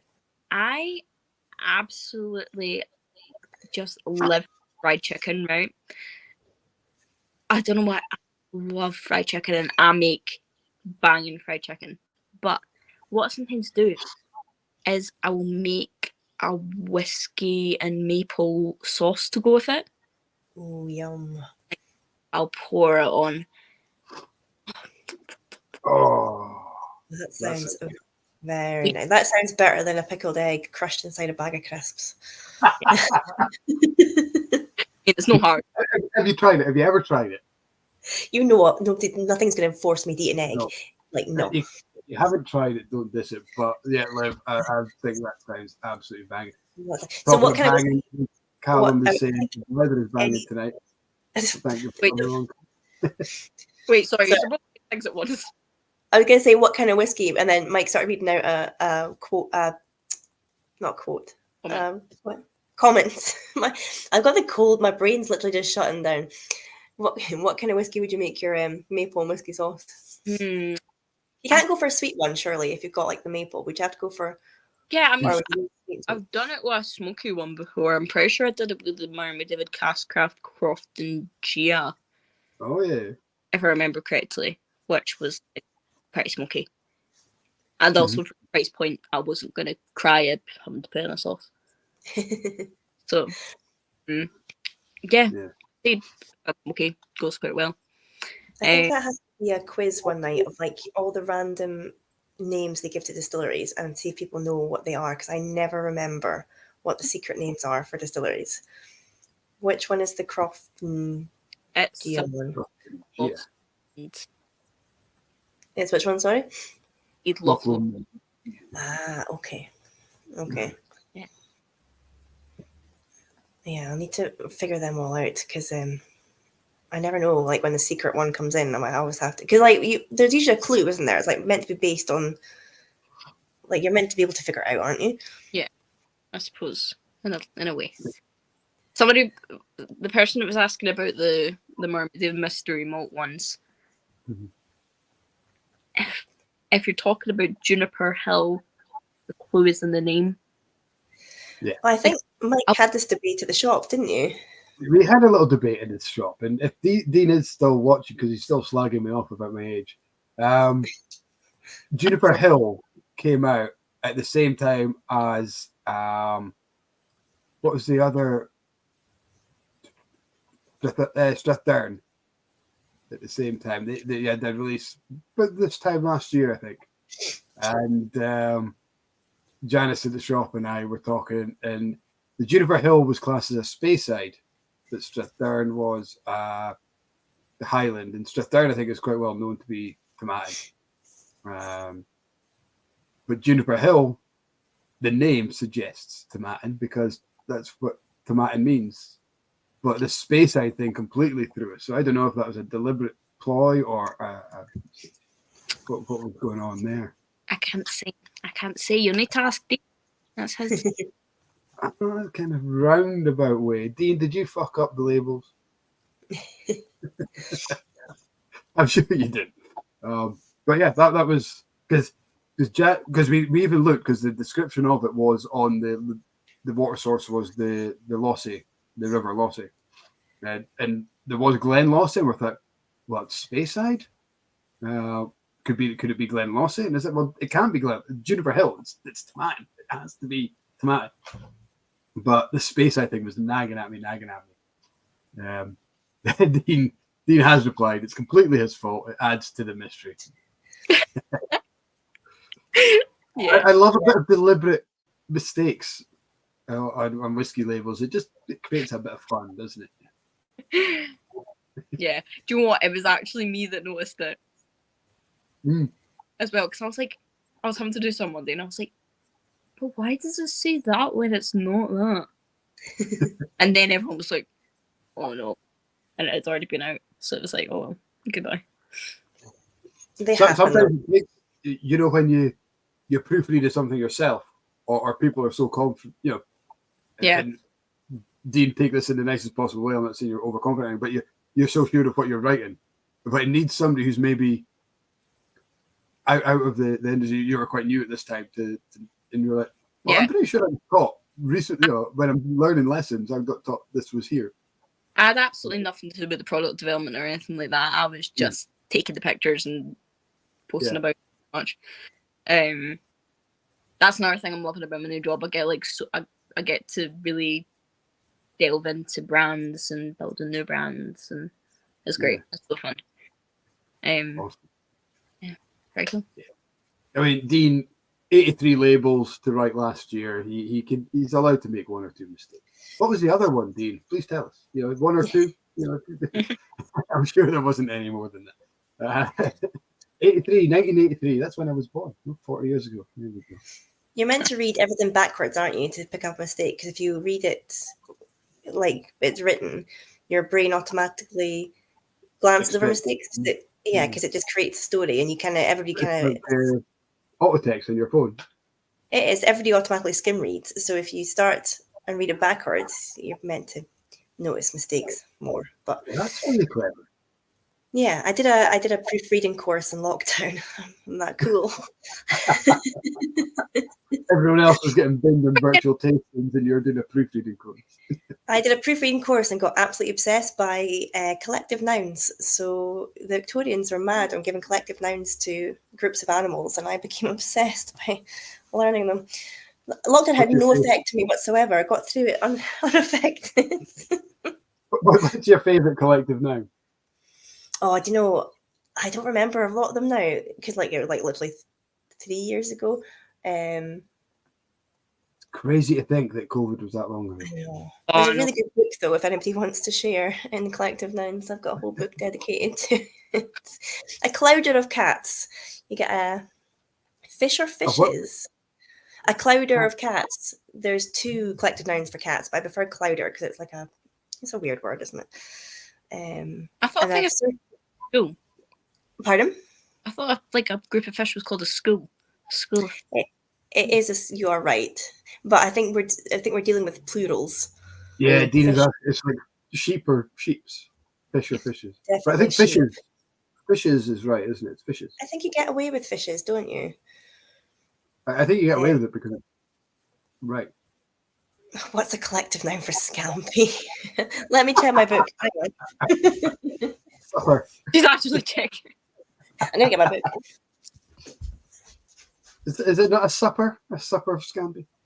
What even is an actual scampi? It's not a breed of fish. It's like bits of a fish, No, isn't it? it's a fish tail, isn't it? I don't know. Mine is a dazzle of zebras. That's my favorite. That's amazing. That is good. A circus of puffins was always quite cute as well, isn't it? I'm sure they're a circus. What is it for leopards? Because I love leopards. Oh, okay. Let me have a look. Yeah, absolutely. No, I absolutely love leopard. If you saw my leopard print collection, you know.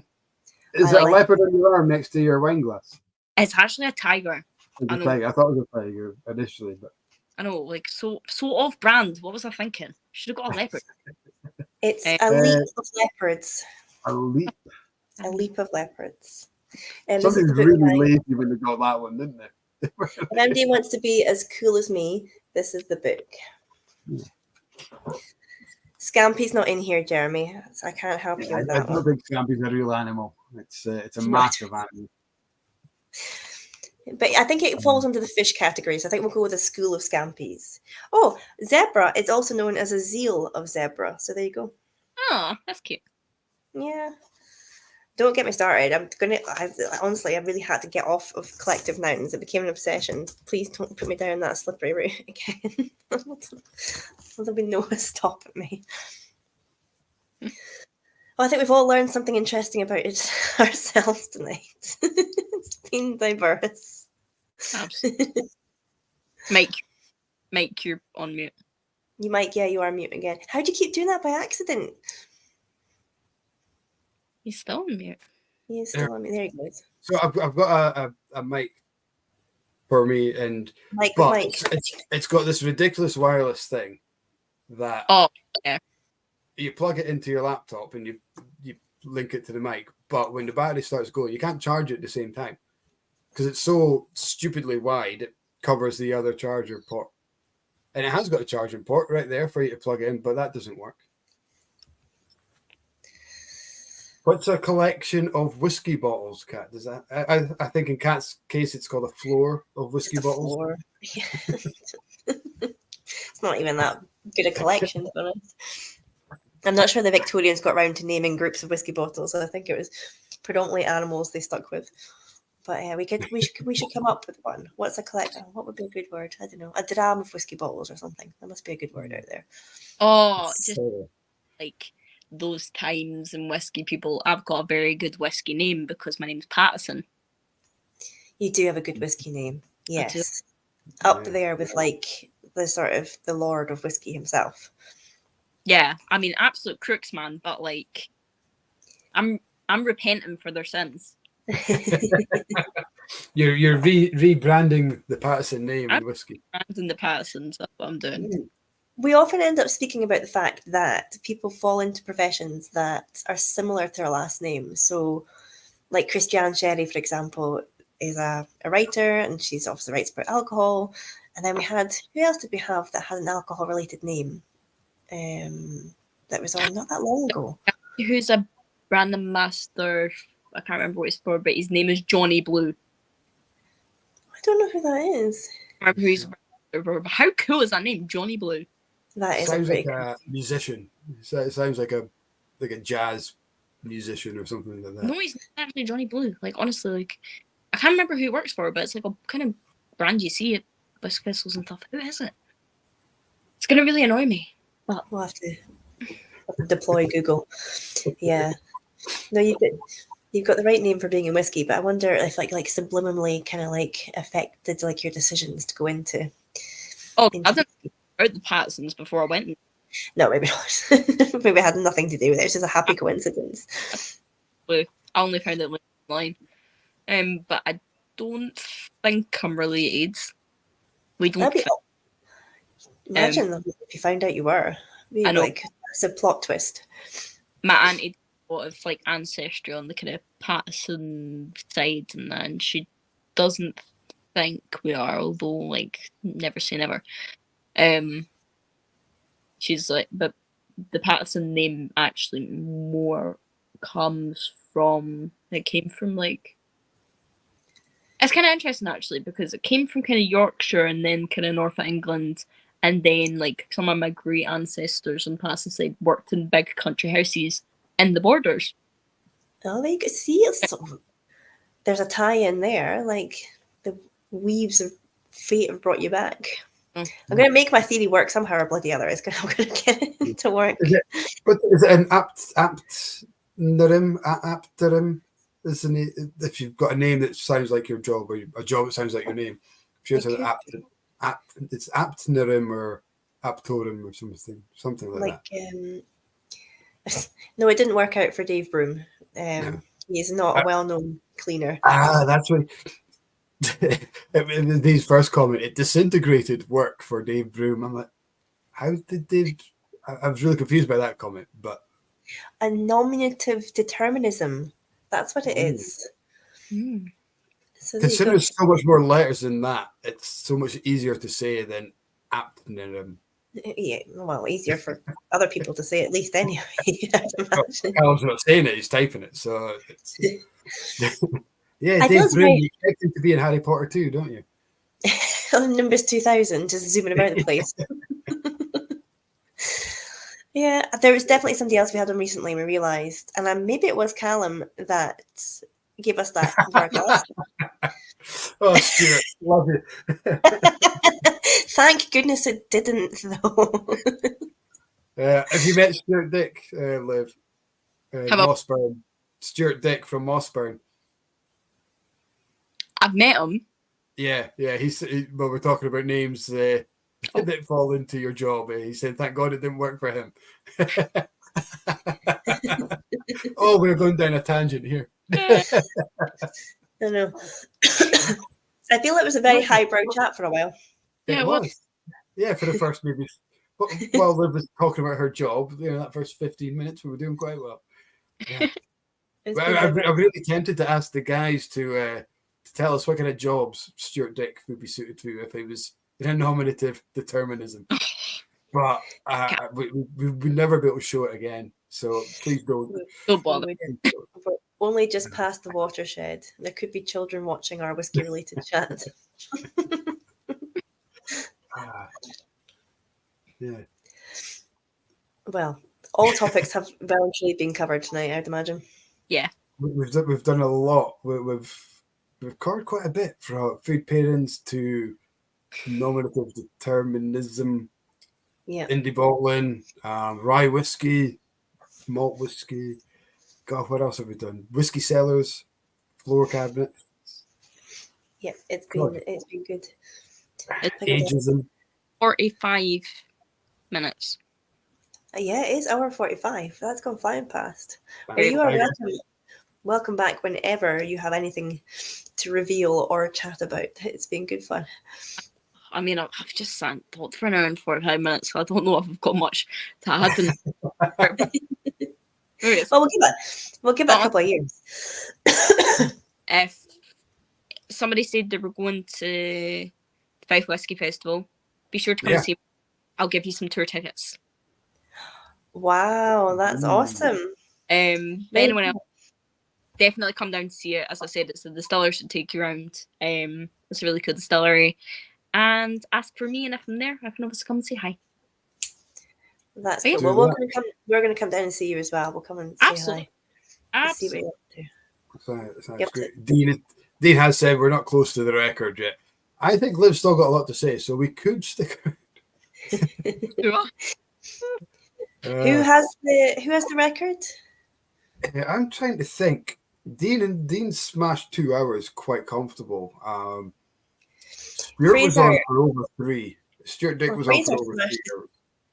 Yeah, because I think Fraser got like 2 hours 15 into like last week or the week before. Yeah. There was because last week was Katie who had to dash. She had to go. Yeah. Callum is just asking for the latecomers, what is the time scale for a Borders inaugural? I think we are looking at a couple of years yet, aren't we, Liv? Yeah, we're looking at a few years yet. Yeah. Our stuff blends, so definitely try them because they're pretty good. Yeah. If you have to watch back and see the chat about the blends, I think we're about halfway through and we start talking about them. So Dean got to 3:30, 3.5 hours. So he might have the record. Him and Stuart, I think, are pretty close. 3.5 hours. 3.5 hours, yeah. Actually, doesn't surprise me. I feel like we should have a medal. He was growing his beard at the time. That's how long we should have a prize for the person. Chat from the shop, the Dean chat. I think because we just brought in. I think we just got the Caskcraft. I think it was when Caskcraft got launched. And I think I had them at the shop. I'm pretty sure that was there. I don't think Russell was on it as well, but I think he was at home. Yeah, that was before me, I reckon. But what? Yeah. You were just a young pup then, Cat. I don't even think I worked for you guys then, probably. I don't know. Oh, I think you did. Yeah, I think you did. It was only a year and a half, 2 years. Yeah. I was thinking that, Jeremy, we need a scoreboard. Like they used to do in Top Gear when they had sort of fastest time and the Champions League type thing. I think we need a whiteboard. I'll put it next to my massive whiskey collection and I can just keep the scores like Carol Vorderman. Retro room on the wall there for it. Exactly. Right. Well, guys, it has been an immense pleasure. It's been so much fun. Awesome. Thanks for having me. Yeah, Callum, I missed that one. She wasn't a young pup; she was a young kitten. Very good. Very good. It's been so much fun. Guys in the chat who've been watching, it's been such an interactive. I've been loving your comments and questions. Your banter. It's been one of the highlights. It's been one of the best chats we've had in a long time for interaction for you guys. So please come back next week. Please keep coming back to us, and because it doesn't work the same without you guys' input. So please keep coming back. We would have had a great chat anyway, I'm sure, but some of the banter you guys have put into us tonight has been brilliant. So just Kat, before we go, who's next week? What have we got lined up? So next week we have got Roy, Gregor and Chuck from Aquavite who are going to be on the chat with us before they hop off and then do their chat after. So that's who we have. I was on Aquavite Barflies last week and I was chatting to a couple of the guys. We're fast becoming the kind of warm-up act for Aquavite, which is pretty cool. I'm happy with that. It's warming up, I don't know, you too. Yeah. Well, if you're on with them after this, get them to send me their emails because it's not going to happen unless they do. Well, Roy mentioned it last week on his chat that we have the collab coming up. So that'll be good fun. Roy's such a nice guy, such a knowledgeable guy. It's going to be great banter. It'll be interesting to have all the guys on because I know it's not just him. He's kind of the face of it, but there's so much work goes on behind the scenes. Liv, thank you so much. Don't jump off. We're going to say good night to everyone, and then we just want to say a personal goodbye and thank you to you when we're off screen. Guys, join us next week. It's going to be a great chat, and thank you for supporting the Blether. Thank you for coming on, join us. Any questions for you guys who are watching maybe retrospectively or jumping in late, fire them in the chat, and we'll do our best to get some answers for you. I hope you've enjoyed it, and Slanjava. Cheers. Slange, guys.